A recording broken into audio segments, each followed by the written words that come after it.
Hinduism में आप जिस चीज में विश्वास रखना चाहें विश्वास रख सकते हैं। तो हमें सोसाइटी में इस इस्लामिक दृष्टि से नहीं देखना चाहिए, भारत के कल्चर की दृष्टि से देखना चाहिए। अब इससे असदुद्दीन ओवैसी जैसे इस्लामिस्टों को बहुत मिर्ची लगी, बहुत पिछवाड़े में जलन हुई।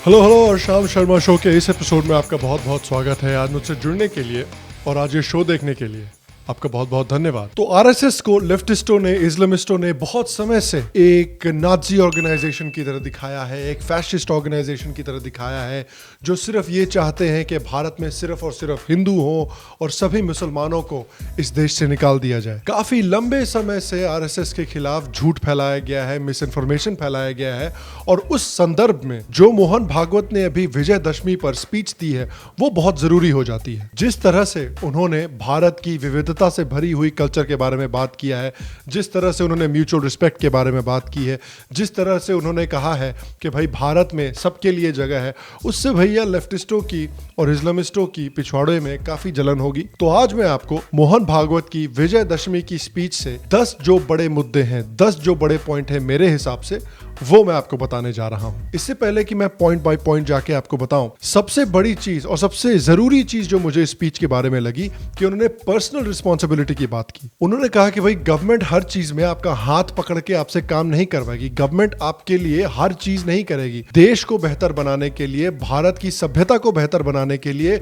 भारत के लोगों को पर्सनल रिस्पॉन्सिबिलिटी लेनी भी बहुत जरूरी है, जो कि मेरे हिसाब से बहुत ही जरूरी पॉइंट है। पहला पॉइंट जो उन्होंने कहा कि भारत की जो गवर्नमेंट है उसको मुश्किल डिसीजन लेना आता है, मुश्किल कदम उठाना आता है। उन्होंने कहा कि भाई हम भारत में वन नेशन वन कॉन्स्टिट्यूशन में विश्वास रखते हैं, और कश्मीर में जो 370 लगा हुआ था उसके वजह से ये जो हमारा वन नेशन वन कॉन्स्टिट्यूशन का सपना था वो पूरा नहीं हो पा रहा था, और इसलिए भारत की गवर्नमेंट ने डेमोक्रेटिक मींस का इस्तेमाल करते हुए, भारत की संविधान का इस्तेमाल करते हुए, भारत की संविधान की मर्यादा को रखते हुए आर्टिकल 370 को हटाया है, एब्रोगेट किया है, और भारत में वन नेशन वन कॉन्स्टिट्यूशन अब ठीक तरीके से आना शुरू हो रहा है। दूसरा पॉइंट उन्होंने कहा कि भारत में जो हमारा ईस्टर्न बॉर्डर है और भारत में जो द्वीप है और जो कोस्टल एरियाज हैं उस पर सिक्योरिटी बढ़ाना जरूरी है। अगर आप देखें कि पिछले कुछ सालों में जिस तरह से बांग्लादेशी घुस रहे हैं भारत के अंदर, जिस तरह से रोहिंग्या इतने सारे भारत में घुसकर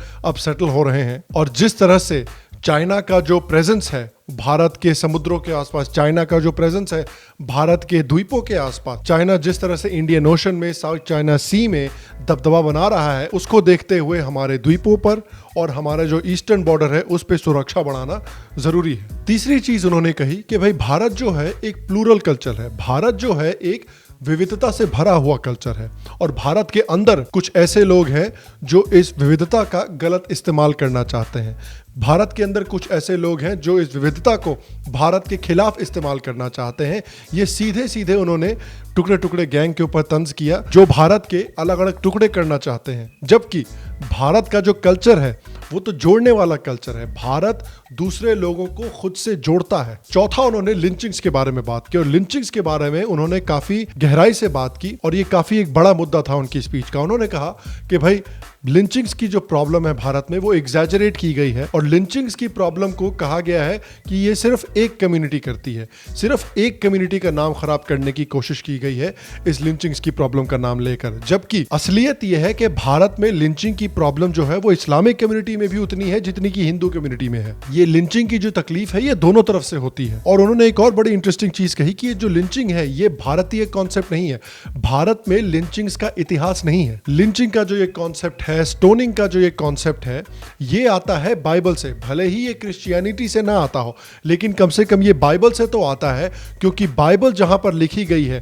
मिडिल ईस्ट में, उस जगह पर स्टोनिंग और लिंचिंग जैसी चीजें होती थी। और अगर आप अमेरिका की हिस्ट्री को देखें तो आपको यह भी देखने को मिलेगा कि जो यूरोपियन स्लेव ओनर थे वो जब स्लेव्स को मारते थे, स्लेव्स की लिंचिंग करते थे, अफ्रीका के लोगों की लिंचिंग करते थे, तो क्रिश्चियनिटी का सहारा लेके, बाइबल का सहारा लेकर इन लोगों की लिंचिंग की जाती थी। पांचवा, उन्होंने लॉ एंड ऑर्डर के बारे में बात की और ये भी काफी एक जरूरी पार्ट थी उनकी स्पीच की। उन्होंने कहा कि भाई सबको साथ में आना पड़ेगा और सबको साथ में मिलकर भारत के नियमों और कानूनों का पालन करना पड़ेगा। उन्होंने एक और बहुत जरूरी चीज कही भारत के फ्रीडम ऑफ स्पीच के बारे में। उन्होंने कहा कि भाई भारत में हम स्पीच पर नाराज होकर हिंसा नहीं कर सकते।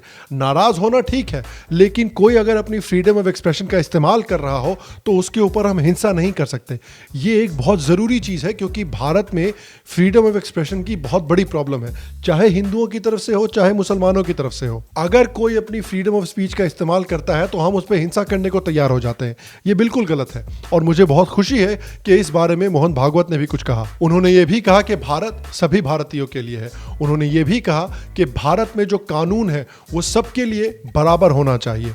उन्होंने कहा कि आज की गवर्नमेंट में कई पुराने स्वयंसेवक भी हैं, तो उनको ये सुनिश्चित करना चाहिए कि भारत में जो कानून है वो सबके ऊपर बराबर से लागू हो, कोई भेदभाव ना हो। अब लेफ्टिस्ट जो है भैया, जो आरएसएस को फैशिस्ट नाची नाची बोलते रहते हैं, वो मुझे जरा समझा दें कि आरएसएस का जो हेड है वो आके कह रहा है कि भाई कानून सबके ऊपर बराबर लगना चाहिए, भारत सभी भारतीयों के लिए है, सबको कानून का पालन करना चाहिए। तो इसमें फैशिज्म कहाँ है भैया, इसमें नाचिज्म कहाँ है, कोई हमको जरा समझा दे। अब भैया देखिए तकलीफ ये है ना कि ये सब चीजें सुन के लेफ्टिस्टों का जो पिछवाड़ा है इस्लामिस्टों का जो पिछवाड़ा है उसमें बहुत आग लगेगी, उसमें बहुत मिर्ची लगेगी, तो ये सिर्फ इसको इग्नोर ही करेंगे अपनी मिर्ची बुझाने के लिए। मोहन भागवत ने यह भी कहा कि भारत में लोगों को लॉ एंड ऑर्डर फॉलो करने की जरूरत है, पर्सनल रिस्पॉन्सिबिलिटी लेने की जरूरत है। अब देखिए ये बहुत अच्छी चीज उन्होंने कही और मैं पूरी तरह से सहमत हूं मोहन भागवत से, लेकिन उनको एक और चीज कहनी चाहिए थी। उनको यह भी कहना चाहिए था कि भाई गवर्नमेंट को भी लॉ एंड ऑर्डर सिचुएशन को सुधारने पर मेहनत करनी चाहिए।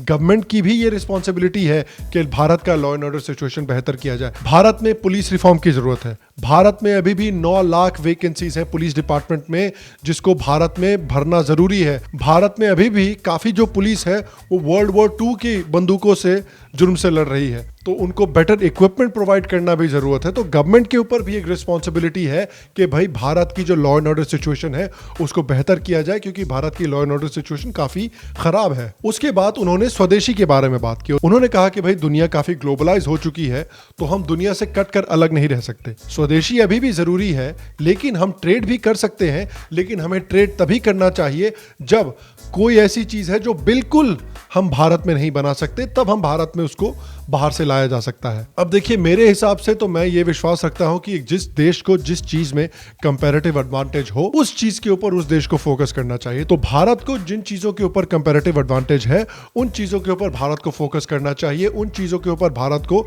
सक्सेसफुल बनना चाहिए और एक वर्ल्ड लीडर बनना चाहिए। तो स्वदेशी एक अच्छी चीज है, लेकिन स्वदेशी में हमें जबरदस्ती जिन चीजों में भारत के ऊपर कंपैरेटिव एडवांटेज नहीं है उन चीज़ों को ज़बरदस्ती हमें स्वदेशी के ऊपर ढकेलना नहीं चाहिए, क्योंकि मेरे हिसाब से वो सक्सेसफुल नहीं होगा।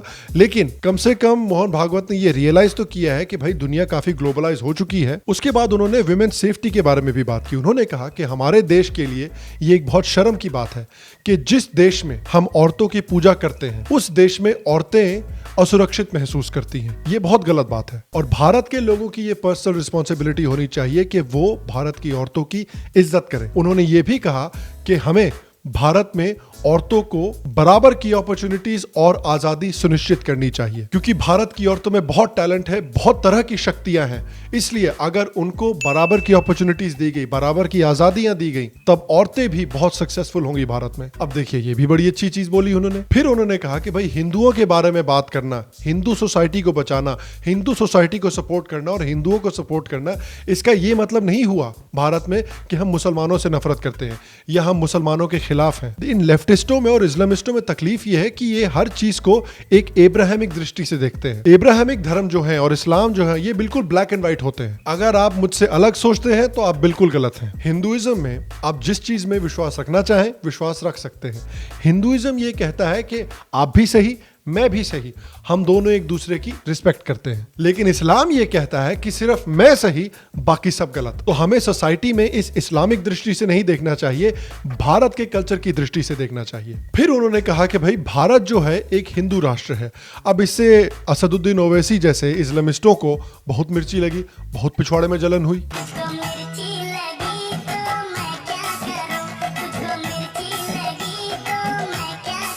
उन्होंने कहा कि भाई भागवत जितनी भी कोशिश कर ले लेकिन वो मेरी इंडियननेस को खत्म नहीं कर सकता। उन्होंने कहा कि हिंदू राष्ट्र का मतलब हुआ हिंदू सुप्रेमेसी। उन्होंने कहा भागवत जो है वो मेरे इतिहास को मिटा नहीं सकता भारत में हिंदू बोलकर। उन्होंने कहा कि वो हमारे कल्चर, हमारे मजहबों को हिंदुइज्म से जोड़ के खत्म नहीं कर सकता। भारत ना कभी हिंदू राष्ट्र था, ना है और ना कभी बनेगा इंशाअल्लाह। अब देखिए यही तो तकलीफ है इस्लामिस्टों के साथ कि ये हिंदुइज्म, हिंदू कल्चर और हिंदू राष्ट्र का जो मतलब है उसको तोड़ मरोड़ के कुछ और ही बनाना चाहते हैं। राष्ट्र और कल्चर जो है वो स्टेट से अलग है। भारतीय स्टेट जो है वो हमेशा एक सेक्युलर स्टेट होना चाहिए। ये तो मैं भी मानता हूं, ये तो आरएसएस भी मानती है कि भाई भारत का जो स्टेट है वो सेक्युलर होना चाहिए। लेकिन कल्चर जो है भारत का वो हिंदू है। कल्चरली भारत एक हिंदू देश है। भागवत ने कहा कि भारत का जो कल्चर है वो हिंदू कल्चर है।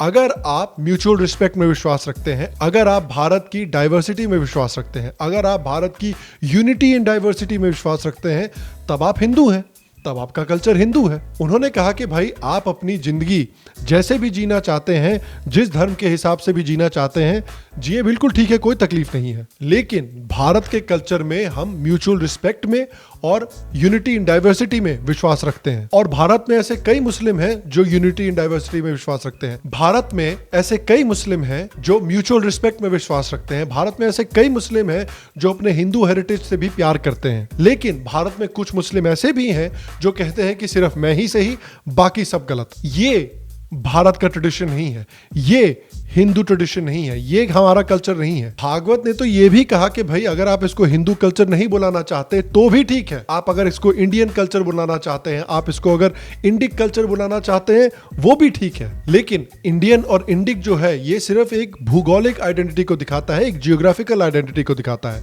हिंदू कल्चर जो है वो कल्चरल और भूगोलिक जियोग्राफिकल आइडेंटिटी को दिखाता है। इसलिए आरएसएस जो है वो भारत के कल्चर को, भारत के लोगों को हिंदू कहती है। और मैं देखिए इससे बिल्कुल सहमत हूं। भले ही आपका कोई भी धर्म हो, लेकिन आपका जो कल्चर है वो हिंदू है भारत के लोगों का।